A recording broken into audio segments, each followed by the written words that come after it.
just imagine for a moment, you think I've got 3 options. I could do this, that, or the other, or A, B, and C.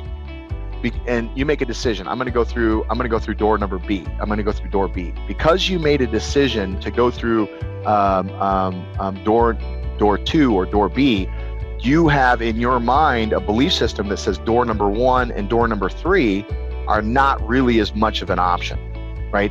As we go through life and we make decisions, then those decisions then limit our ability to perceive more options down the road. We get stuck in a very linear. This is why you see older people that are very black and white. It's just cut and dry. It's either this or that. Exactly, because I would have to go back and take all of these classes over again. And if I took all of these classes over again, that would take more time.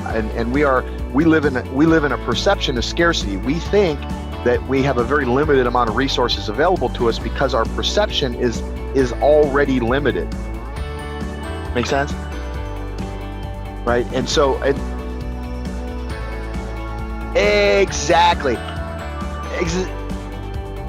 I can't keep going. You can't keep starting over. I can't keep like all that stuff. All these different excuses pop up into our head why we can't make those up. And the reality is you don't only have just door number 1, door number 2, door number 3. You got door number 1, door number 2, door number 3, squirrel, blue, green, yellow. Like you've got an unlimited amount of resources, but our perception of what we have available is limited. And since we have a limited view of what we have available, that view spirals into it's the law of diminishing awareness. Right? So what we want to do is we want to say, no, we got to understand that from a conceptual standpoint, and then we have to work against it. This is why I work out the way I work out. I don't go to the gym. Because I want to be big and buff. I go to the gym because I want to push past my threshold of control. I want to test those doors and say, well, you can't do more than 10, and then I pull that 11th one out. And when I pull that, what they call the transcendental rep out, what happens is my mind goes, you can't do this. You only have these options. And I go, no, there's another option. And I make that other option happen.